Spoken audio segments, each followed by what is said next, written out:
Yes, everybody. Russ and the West End Network. Hope you are all safe and well, my friends. Happy Thursday.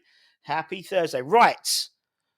We've got a West Ham free weekend. We don't have to, haven't got even the ominous Monday night game over us. We've got a free run until next Saturday to enjoy ourselves. And we've got in between that two under 21 games. One this Friday, one next Friday. And I want you to attend. This Friday, we're playing Arsenal under 21s at Rush Green, 7 o'clock kickoff. Fiver for non-season ticket holder adults, £1 for non-season ticket holder under 18s. If you bring your season ticket, you get in free. Let's try and get a really good crowd there. What we're going to do is we're going to do something. Actually, I'm going to nick it from Ian for E13 events. Great event last night. Kevin Nolan and Ginger Pele. They're on again tonight at the Rusk. It's complete sold out. Brilliant event. And I've got some signed pictures. I've got signed Kevin Nolan and signed Ginger Pele. We're going to give those away to people to one lucky person, or to two lucky people, who attend the game at the under 21s. And what simple you've got to do is do a tweet from your seat. So you get there, you take a picture, and you tag me. I'll put it all on Twitter so you know. But get your ass down there. You know, we claim that we're all about the academy and we love the boys, and let's fucking prove it, right? And let's get 500, let's get 600, let's get 700 people there. Let's go round the ground. Let's get it so we've got enough people to go round the ground. Particularly if you're season ticket, it's free. Jump on a bus if you're around. There is plenty of parking around even around the Rush Green area. They don't tend to put parking in the car park at the moment because they're doing some construction work. But get your ass down there, right? And I'll do it on Twitter tomorrow so you can apply. Anyway, transfer window day is closed until another 5 months, and it opens again. So what happens? We get the fallout. And we get the fallout from failed bids. We get the fallout from failed technical directors. And that's what's happened, as always. Now, there's been plenty of stuff in the last 24 hours about the failure of Tim Steidten. Me personally, having met the man several times, I always found him lovely to talk to, very approachable, and could you say very approachable. Sorry, always found him very approachable. We always had a good chat, we had a laugh. Nice guy, always smiling. It does have, and the same thing happened when Lopetegui left. There was a big fallout, like sort of dossier of why he was crap, and we couldn't, And I know for a fact that when someone's, for example, a lot of the journalists who talk about stuff, they can't do it until the person's left. So I know Roshane had all that dossier stuff on Lopetegui, but could not release it until he'd left, because he still is the correspondent for the club, and so all that stuff was going to come out as an expose afterwards. And same to, I think, with Tim. Now, I'm not saying there's no smoke without fire in terms of all this fallout, but what I'm saying is, I think everything you have to take of a pinch of salt, particularly as well as I imagine him and Lopetegui, as part of their compensation agreements, would have NDAs attached. So we know that Tim would have easily, probably, if he hadn't had an NDA, have done an interview with Florian Peltenberg now, talking about his time at the club. But it's come out. It's come out through X and a few other sources about the Steidten era, but also what they're looking forward to going. So going forward, it does seem that the club are looking to bring in more recruitment specialists to work alongside Carl McCauley, who Holly a great piece about yesterday. He's working alongside Max Khan as well, who's the analyst that Tim Steidten brought in, one of the best analysts in the world. But I believe it's also believed that Tim and Moritz, his brother, who was head of international recruitment, also left. Now, this sort of dossier against him suggested that he was rude, not popular at the club. For me, I can't speak on behalf of the club, but on behalf of myself. Every time I met him, I found him very approachable. Didn't find him dismissive at all. In fact, I'd often see him at Rush Green watching under 21s. he'd be there in his fucking bubble hat. He did love a bubble hat. I'll give him that. It also claimed that he was insistent on signing someone from Brazil, and went there 4 times without signing anyone. And then the last time, panic bought Luis Guilherme. Was it a panic buy? I think time will tell. For me, he's always bought it the way it was positioned, particularly when we had Tim Vickery on, who was a South American expert, not someone like me, a fat bloke sitting in front of a webcam at Church who has an opinion. He's an expert in South America. Said he was a shrewd buy because he's got bags of potential.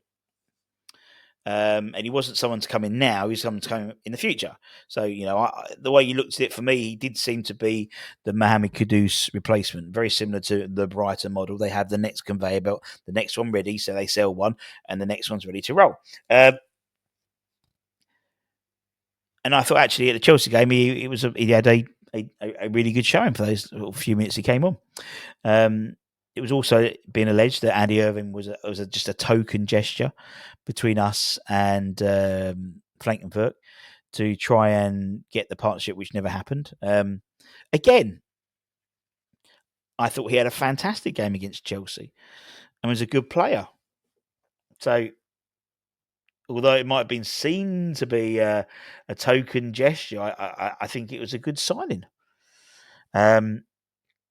There was talk about Fulkrug, and Fulkrug made it clear that he only signed because of Tim Steidten, which I understood. I mean, they both, have worked together at Werder Bremen.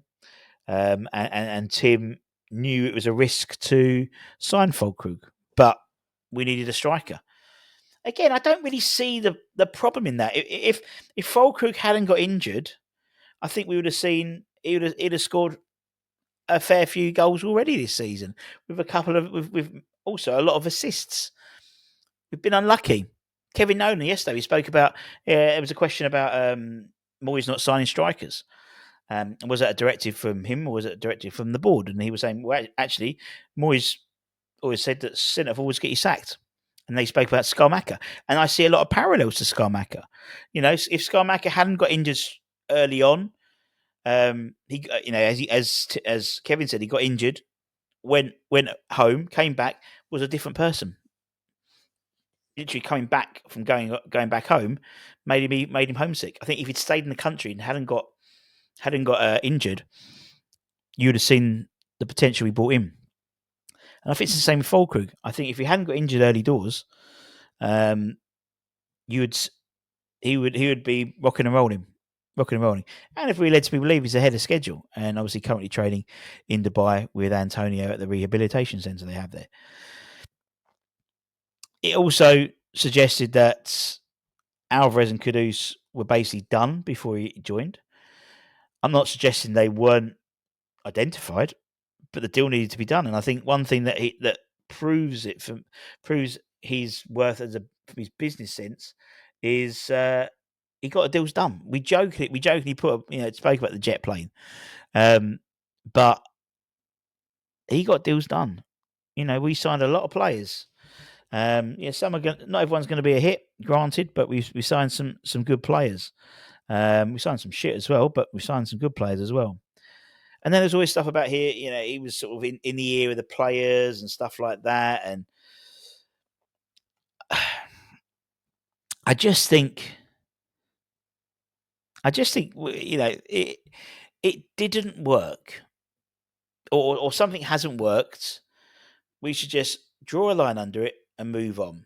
But we always seem to try and put a negative spin out. You think about Lopetegui, put a negative spin out. Moyes, they put a negative spin out. Or the media put a negative spin out. Pellegrini, you remember Pellegrini left, and there was always fallout that he sort of left, all the cupboards bare with all there was nothing for Moyes to work on, and it was da da da da da da. It's like, well, just move on. We're in a different era now. We're in the Potter McCauley era. I still think there's a place in our setup for someone like a Tim Steidten. That's the frustrating thing in my eyes, because even Potter at Brighton, and at Chelsea, you had McCauley, you had, well, not at Chelsea, but at Brighton, you had Ashworth, and then you still had a sporting director as well, because I think you still need someone who's going to go out and do the business side. And I don't think that should be held within the the board. It shouldn't. It should be held within a someone whose job, his role is football operations. So I still think there's a role there, and it could mean that Dan Ashworth comes in. I don't know, but it's a chapter which West Ham will close, and I'm sure it's going to get reopened once people's NDAs get once people's NDAs get are open past the compensation period. But this is why I like. I mean, I do like the transfer window. I do like. I know it frustrates people. I like being all the links and rumours, and I find it hilarious. Some of the players have linked to it. That's just why we talk about them all. And we give you our thoughts. I think we were linked to about 70 players this winter rather. But we only secured one. Or 1.5 for JWP, because that did involve losing money out because we had to stop the fee that we were going to pay at Nottingham Forest. We were going to pay for JWP. I think we had to pay some money back because of that, because we broke the calls early. One person that we could have seen back, another return, could have been this man, the bad boy of London Stadium. According to Sky Sports Italy, West Ham put a shock last-minute bid in for Marko Arnautovic to bring him back to London Stadium. Yeah. Well, I don't know if this is true or not, but I find it quite funny that we'd bring him back. The boys are back in town. I think it's really interesting when you see. This is why I do like the fallout. This one happened, or Holly spoke about what's his face, Endrick from Real Madrid, and how that one just didn't happen. It reminds me of when we were going to sign Neymar when he was 16 at Santos. All these ones, and we actually did that before. The retro rumors. Go and check it out. It's really funny. Like we were going to sign Didier Drogba, but ended up signing Yusuf Sofiane, that type of thing. But yeah, we'll have Hammer's headlines later on. There'll be lots of stuff to talk about as per usual. And also, as a reminder again, this Friday, tomorrow, 7 p.m. kickoff, Rush Green, West Ham under 21s versus Arsenal under 21s. I would assume, based with there's no game for the first team, you may well see some of the pathway players in there, or have some minutes, or be involved in the squad. Particularly, obviously, because a lot of them would have played on Tuesday during the day, and played 120 minutes as well. So it sort of fits quite nicely in that as well. So you might see the likes of Caden and Lewis and stuff. You might. I don't know, but I would assume, given the fact that I haven't had many match minutes recently, more chance of seeing them this Friday than you do seeing them next Friday when we've got Brentford on the Saturday. But obviously, we play again next Friday at Rush Green as well. Take care, everybody. If you like what we do, give it a like, comment, share. We've had a lot of new subscribers recently. Thank you. We've got some great stuff coming up. We're going to have, probably next week, we're going to have our Lunik McCloskey Appreciation Night with Martin, the voice of West Ham United, and clips from all ex-players talking about Ludo. So that'll be fun. And we also, over the weekend, we'll have the first of our Why series of Why West Ham sing Bubbles. So we sort of give the things, the info, the questions you're afraid to ask in case you be put down for not being a proper hammer. But we appreciate there's new fans and stuff as well. So a little sort of history bit. And also we've got some good interviews. Hopefully Kev Nolan in a couple of weeks' time as well, which would be good. And a couple of others. So until next time, take care, stay safe, stay warm, stay humble, keep the faith. Come on, you bloody irons. Much love.